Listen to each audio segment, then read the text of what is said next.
आणि एक महत्त्वाची बातमी आहे, जायकवाडी धरणाची पाणी पातळी आता केवळ 5.5% आलेली आहे। त्यामुळे अत्यंत ही महत्त्वाची बातमी आहे। संभाजीनगरसह मराठवाड्यावर पाणी टंचाईचं मोठं सावट सध्या पाहायला मिळत आहे। जायकवाडी धरणामधून संभाजीनगर जिल्ह्यामध्ये अनेक ठिकाणी पाणी जातं, मात्र या धरणामध्ये आपण बघतोय फक्त 5.5% पाणी शिल्लक आहे।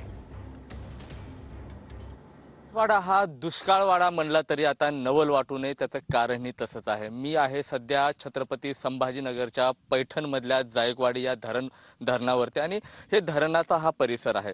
एरवी जर पाहिलं तर या संपूर्ण धरणातलं जे पाणी आहे छत्रपती संभाजीनगरसह तमाम मराठवाड्यातल्या संपूर्ण जिल्ह्यासाठी हे वरदान ठरलेलं पाणी होतं। मात्र आता जर परिस्थिती जर पाहिली तर केवळ 5.5% पाणी शिल्लक या धरणात राहिलेलं आहे। त्यामुळे सर्वात मोठा फटका आता मराठवाड्याला या दिवसात बसणार आहे।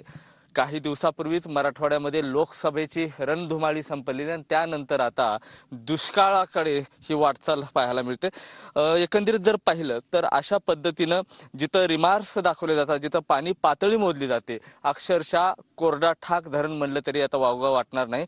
मराठवाड्यातलं हे सर्वात मोठं धरण आहे, मात्र आता मृत साठ्यामध्ये सध्या जिवंत असताना आपल्याला पाहायला मिळते। कॅमेरा पर्सन हर्षल निकमसह मी महेंद्रकुमार मुधोळकर, TV9 मराठी, जायकवाडी, पैठण।